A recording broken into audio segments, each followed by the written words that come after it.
Whether they're from low-budget action flicks or hated adaptations of beloved shows and games, these martial arts sequences leave a lot to be desired. The Karate Kid is one of the most well-known martial arts franchises in the entire world, starting in 1984 with the film starring Pat Morita and Ralph Macchio.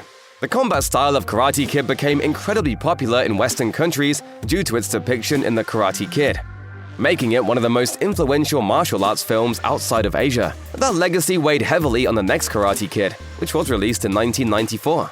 This time around, Ralph Macchio was replaced by Hilary Swank in a breakout role as Julie, becoming the newest pupil of Mr. Miyagi. Despite praise for the film's lead performances, its action sequences pale in comparison to the first three films, as seen in its climactic showdown. After Julie's love interest Eric is ambushed by fraternity brothers, Julie challenges their leader, Ned, to a fight. Even though the whole thing is scored to epic orchestra music, Julie takes Ned down without much trouble at all. His only retaliation is to throw mud in Julie's face to blind her, which lets him easily throw her to the ground. Overall, this fight lacks the clever choreography and stakes that made The Karate Kid a pop culture phenomenon. Julie-san, how many times Miyagi say fighting not good? Martial arts films tend to be underwhelming when they feature non-actors in their lead roles. That was the first mistake of the 1985 film Gymkata, which was directed by Robert Klaus and stars Olympic gymnast Kurt Thomas. Thomas plays Jonathan Carbell, a man selected by the American government to enter an international athletic competition where the winner receives whatever wish their heart desires. Gymkata has gathered a cult following since its release, despite being listed by Maxim as one of the worst movies ever made. The fictional martial art that the film is named after is even sillier than its name suggests, chaining together plenty of unnecessary flips and ludicrous jump kicks. Nowhere is this goofiness more evident than in the scene in which Jonathan is ambushed by terrorists, as the mob of goons are more than willing to let him set up his attacks with big acrobatic flourishes. They don't put up much of a fight either. Once they're hit, these guys are staying down. And when they're hit once, they stay down. Combining gymnastics with karate may not be the best idea for self-defense in the real world, and it doesn't seem to have been the best choice for the movies either. Hong Kong native Godfrey Ho directed over 100 movies that are often regarded as the best of the worst, with titles like Ninja, Silent Assassin, and Robo-Vampire. His 1993 effort Undefeatable stars Cynthia Rothrock as Christie, a street fighter on the trail of the serial killer Stingray, and is full of Ho's trademark no-budget charm. After Christie teams up with Detective Nick DeMarco, the two track down the killer and beat him to death in a warehouse. Even though this climactic fight sequence is satisfyingly gruesome, much of it involves slow-motion punches that weren't edited in post-production. The actors are just pretending like they're kids on the playground. Nick and Stingray also lose their shirts for no apparent reason, other than to show off, and both make the most of every labored groan. Thanks to its poor quality, the final fight garnered attention for the film, and it was eventually featured on an episode of the show World's Dumbest. Undefeatable was elevated from a forgettable B-movie to a viral cult classic. It may not be the best martial arts film out there, but it's certainly one of the most memorable. Keep an eye out for you, Stingray. Yeah. See ya. Not to be confused with Miami Vice or The French Connection, 1987's Miami Connection has a reputation for being hilariously awful. This low-budget attempt at a martial arts flick was written, directed, and produced by YK Kim. It also stars as a member of a band of taekwondo practicing orphans. When a motorcycle gang of ninjas kidnaps the lead singer, it's up to the others to rescue their friend and bring the band back together. Kim produced the film independently, casting his taekwondo students and hoping that the finished product would interest a distributor. Kim later recounted to CNN, "I showed Miami Connection to hundreds of different studios and distribution companies. They all said, 'This is trash, don't waste your time.' In one scene, the heroes are confronted by the train tracks and take out the members of the gang all on their own. This would be much more impressive if most of the thugs weren't just standing around, waiting for their turn to battle one-on-one. The one saving grace of this scene is the epic 80s synth music that plays over it. The Teenage Mutant Ninja Turtles were iconic staples of 1980s pop culture, originating in comic books before making the leap to Saturday morning cartoons in 1987. The heroes in a half-shell became icons on TV screens around the world thanks to memorable characters and entertaining animated fights. When the Turtles were adapted into live action, the action choreography had to get more creative. They were being played by human stunt performers in suits after all. While the first film, released in 1990, was a box office success, there were diminishing returns by the time the third installment rolled around. The third film, which was released in 1993, underwhelmed fans and critics. The threequel, also known as Turtles in Time, saw Michelangelo, Leonardo, Donatello, and Raphael transported back to feudal Japan. One notable and impressive fight sequence depicts a reptilian quartet being attacked by a group of samurai. The fight proceeds awkwardly, with the four turtles separated as they each deal with their equal share of adversaries. Sound effects and cutesy catchphrases aside, this fight is missing the stakes and interesting choreography that the TMNT are typically known for. It's hammer time! Mortal Kombat was one of the most influential video games of the 1990s, thanks to its memorable characters and over-the-top violence. The success of Mortal Kombat at arcades and on home consoles quickly sparked interest in a Hollywood adaptation, which arrived in 1995. The first Mortal Kombat movie was followed up 2 years later with a sequel, Mortal Kombat Annihilation. While the first film wasn't a critical darling, it was praised for its entertaining action sequences, which is not something the second film could boast. Mortal Kombat Annihilation was a failure critically and commercially, with fights that New York Times critic Lawrence Van Gelder called, quote, deadly dull. The film doesn't even do justice to the franchise's most iconic characters, Scorpion and Sub-Zero. Complete with stiff actors and lackluster visual effects, this climactic battle as the ultimate showcase of why translating video games to movies was looked down upon for so long. Another Mortal Kombat film didn't come out until 2021, which mostly restored the credibility of the franchise's martial arts choreography.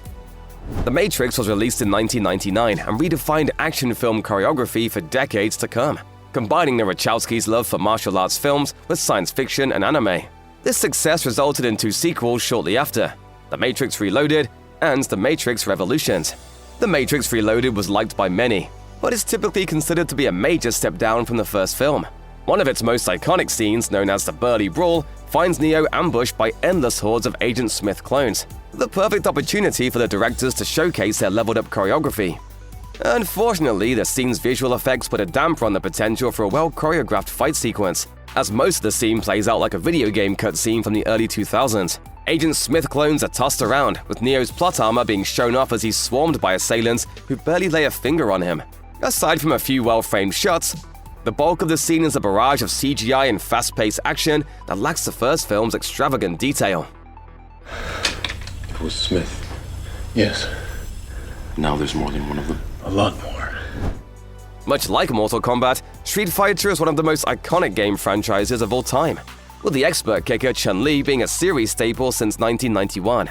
There was a lot of pressure to get the action right when Capcom co-produced Street Fighter: The Legend of Chun-Li in 2009, starring Kristen Krug as a titular martial artist. In typical fashion for video game movies, Street Fighter: The Legend of Chun-Li was a critical disappointment. While Krug's Chun-Li never dons her iconic costume, another iconic Street Fighter character does, the Spanish ninja Vega. Chun-Li and Vega face off during the film, in a sequence that ideally should pay tribute to the best parts of the Street Fighter franchise. To make a long story short, it doesn't. The scene is set at night, making the characters hard to see and the movements even harder to track. What it does get right about Street Fighter matches is that the two characters also spend most of the match not actually hitting each other. Calling Dragonball Evolution a martial arts film is an insult to fans of both Dragon Ball and martial arts films. Greenlit during the 2007 writer's strike, fans were skeptical of Hollywood's ability to capture the action sequences from the manga and anime franchise in real life. And as it turns out, they were right to be worried. Despite some major deviations from the source material, Evolution at least manages to harken back to the origins of Dragon Ball when Justin Chatwin's Goku appeared in his iconic outfit to face off against King Piccolo. Terrible special effects aside, this martial arts sequence doesn't have half the excitement of any fight scene in Dragon Ball Z. Instead, the two spend most of the fight trying and failing to hit each other with energy blasts. It doesn't get any better when they finally do make contact and fly into the sky via unimpressive wire work. They awkwardly cling to each other as they trade punches. And for most of the rest of the scene, the two of them rarely occupy the same shot. When it comes to terrible martial arts films, the undisputed king is Steven Seagal. Throughout the 1990s, the action star gained a reputation for his arrogant behavior off-screen. And ever since, his appearances have been mostly limited to direct-to-video releases. One such role was in Tan Bing's China Salesman, a Chinese film in which Seagal seems woefully out of place. Hey, why don't you guys speak English? After a fight breaks out in a tavern, Seagal finds himself in a battle with none other than heavyweight boxing champion Mike Tyson. This clash of titans was made to feel like the showdown of the century, yet it unsurprisingly features not a single moment of good acting from anybody involved. Simply put, showdown of the century, it is not. The two end up moving so lethargically that it feels like they're in slow motion. Tyson spends a significant amount of time breaking things with his fist, while Seagal, in dramatic actual slow-mo, slaps Tyson in the ear. It's a fun bit of irony considering Tyson's history with ears, but it's not enough to make this fight feel like anything more than a joke. M. Night Shyamalan has directed some stellar films, including The Sixth Sense, Unbreakable, and Split. However, his creative slump in the late 2000s included his greatest failure, the 2010 live-action adaptation of Avatar: The Last Airbender. Shyamalan's version of what's considered to be one of the greatest animated series of all time has since become regarded as one of the worst films ever made. Many scenes throughout Shyamalan's The Last Airbender showcase his lack of regard for the animated series' action choreography, but none more so than one notably awful confrontation between Aang and Zuko. It starts with Zuko somehow failing to notice Aang standing right behind him, and it only gets more ludicrous as it goes. The fight scene that follows features plenty more awkward moments between the two, the worst of which being when Zuko picks Aang up like a baby, giving the Avatar the opportunity to wrap his legs around the firebender and flip him to the ground. Aside from that, it's mostly attacks that are so obviously telegraphed you could see them coming from a mile away. Bruce Lee was a legendary figure whose influence extends well past the world of martial arts and into pop culture as a whole. Lee's career included iconic films that showed off his talents like Fist of Fury and Enter the Dragon, and his untimely death in 1973 left a massive void that producers were eager to fill. The desire for more Lee led to the creation of the Bruceploitation genre, in which lookalike actors would take on the role of the beloved fighter. One particularly bizarre Bruceploitation flick called The Dragon Lives Again came out 4 years after Lee's death, and starred Bruce Leung Sulung as a version of the star who wakes up in hell. During his time in the underworld, Lee fights several other movie icons including James Bond, Clint Eastwood, and even Count Dracula.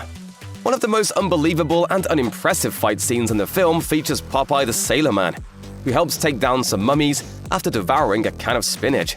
Actor Eric Sang tries to replicate Popeye's cartoonish combat style, but many of the mummies he's up against barely move at all. On top of that, it rarely looks like any of Popeye's punches are actually making contact. This is one crossover event that's probably worth skipping.